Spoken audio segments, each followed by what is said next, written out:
An old steam pond launch in poor condition. Part 8. Completing the ceramic burner, modifying the mounting and attaching the burner to the boiler base. Selecting a suitable gas jet and testing it. Taking a look at the boiler fittings and showing the first steam test. If you watched the last episode, you will have seen me make this ceramic burner, which was last seen in the acid bath. And it's now out of the acid bath, and I ran it under the kitchen tap to get rid of all the acid. And what I'm doing at the moment, using a piece of Scotch-Brite, which is like a scouring pad, is just cleaning it up.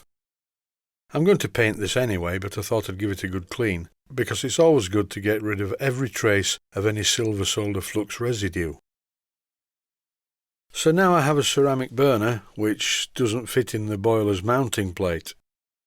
What am I going to do here? What I'm going to do is put the base in my vise and use an angle grinder to carefully get rid of some of the metal that's in the way of the burner, behind the posts. And in case you thought that I'd gone mad, I did not throw my new burner on the floor there. That was a video special effect. Not as good as some movie special effects, but a special effect nevertheless. Right, the next thing to do is to tackle this hole in the middle. There's a hole in the middle of this plate for no reason that I can possibly think of, but it's the wrong size for one of these bolts. So what I need to do is plug it. So I've turned up a brass plug, then I'm going to silver solder this in place, and now the part looks like this. It is going to go in my acid bath, but not for the moment because I want to test the burner first. So marking out the centre with the burner in position, I then drill a hole through the new bush in the mounting plate, and this allows me to use a 2BA stainless steel bolt to hold the burner to the bed plate. I think it's come to the time when I need to look through my collection of gas jets to find a suitable jet for the burner. My collection is a little depleted, and I only seem to have 10s and 8s left, 2 8s and 4 10s. And I do feel that I must warn you that making gas burners is not my forte. It's a bit of a black art, but nevertheless I will continue. So I need to make a fitting to allow me to fit this gas jet in the end of the Venturi tube, and here it is. It has an internal thread at one end, threaded 1BA to take the gas jet, and here I'm tightening the gas jet with my 2 Barco spanners, and the other end of the fitting is threaded 5/16 by 32 threads per inch to take the gas pipe.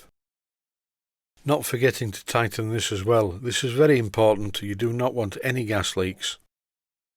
This piping is some silicone rubber that I normally use on the bench, and it's for testing purposes only.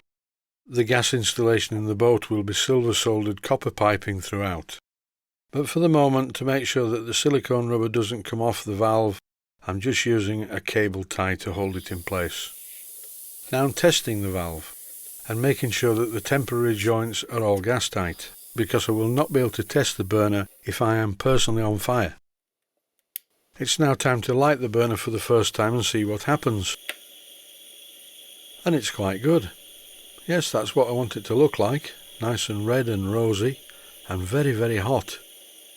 As you can see, there is no gas escaping around the edge of the burner, and that's perfect because I need to keep this flame well under control, because this burner sits in a firebox that is full of holes, and if the burner's too big and there's too much flame, the flame will come out of the holes and burn the boat from the inside.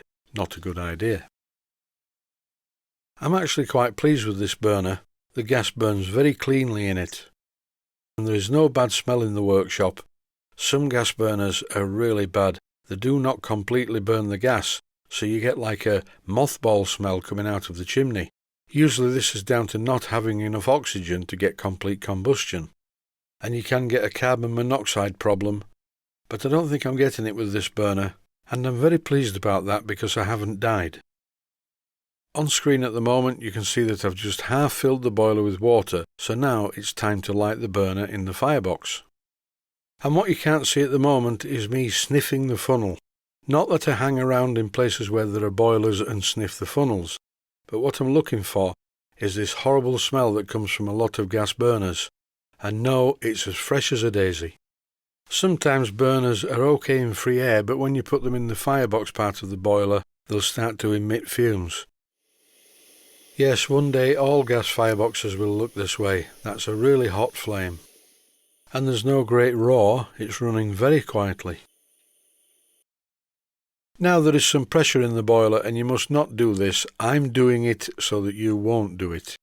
There's about 30 psi in the boiler and I noticed that the water gauge was leaking. So it's instinct to reach for the spanner and tighten up the nut. And no, you must not ever do this. What you do is you turn the gas off and you wait. You open the steam tap, as I'm doing here, and only when every bit of the pressure has been dissipated, that means there's none left, you can then carefully tighten the nuts on the sight glass. If you over-tighten these nuts, you will smash the glass. Now if you smash the glass at the moment, you're going to get a bit of water running out. If you smash the glass when the boiler's got pressure in it, you will get boiling water and steam with bits of broken glass mixed in it, generally heading in your direction. So please take this warning. Never mess about with the gland nuts on a water gauge when there is pressure in the boiler. So with renewed confidence, having tightened the gland nuts without breaking the glass, I turn the gas back on. I light the burner and wait a while, and the pressure is rising. And at about 75 psi, the safety valve blows off. But unfortunately, the safety valve does not stop blowing off, and the boiler gets down to 20 pounds per square inch, and most of the water seems to have gone from the sight glass. So I turned off the gas, waited until all the pressure had gone in the boiler, and it was nearly gone anyway, and using the same method as when I started, which is a bottle of water, piece of silicone rubber pipe, onto the clack valve, I refilled the boiler, but this time I filled it right to the top. In this next test I will be trying to adjust the safety valve to stop it from letting all the pressure out of the boiler. I'll show you how I do this very shortly, but first of all I need to complete the filling of the boiler. Just a quick thought, I'd better mention it is very important not to fill the boiler all the way up, otherwise when it blows off, water will come out of the safety valve. So here once again I'm relighting the burner, and in no time at all pressure is raised, and it's just a case of waiting a while until the boiler's safety valve blows off again. The pressure gauge is now at 50 pounds per square inch and rising. I would ideally like this boiler to blow off at 75 to 80 psi, certainly no more than that and certainly no less. But when the safety valve lifts, it needs to shut down and drop it to about 70 psi, not down to 25. This safety valve is a homemade type safety valve, it's not a proprietary one. I would generally use commercial safety valves because they tend to pop at the right pressure and only drop the boiler pressure a slight amount before closing again. Well, some of the time. And there it goes again, all the pressure has been dissipated. It's down to 50, dropping below 50. Let's see how far down it goes this time. This situation could prove to be very frustrating, so you could use one of these. But from a health and safety point of view, it's probably not the smartest thing to do, hitting a pressure vessel with a hammer, particularly when there is actually pressure in the vessel. Another problem with safety valves is priming, and this boiler is not suffering from that because it's been cleaned out with the Kilrock K and there are no impurities in there. But if the boiler was a brand new one and there was silver solder residue still inside it, it may prime. That means that when the safety valve goes off, it lifts water. And when this occurs, there are two potential problems. One is you will get a shower bath. Luckily, by the time the water's been from the boiler's safety valve up to the ceiling and back down again onto you, it's cooled down somewhat. But the worst thing, of course, is it will empty the boiler. And if the water gets too low in the boiler, it can be dangerous, and both yourself and the boiler can be damaged. The good thing about gas-fired boilers is that if you get a problem, you can just turn the gas off. After reseating the ball on the safety valve, this is what happens. It blows off at 60 psi and the ball reseats about 45 psi. I then adjusted the safety valve to blow off at 80 psi, and each time the pressure in the boiler dropped down to 50 psi before the safety valve closed again. When the boiler is fully cooled down tomorrow, I'm going to remove the safety valve and dismantle it and have a look at its internal components. Maybe it just needs a new spring. Once again, the boiler's water level is getting far too low far too quickly, because the safety valve is blowing off for an excessive length of time. If I find out that the existing safety valve is no longer serviceable, for whatever reason, it's a very important part on a boiler, so I'll fit a new one.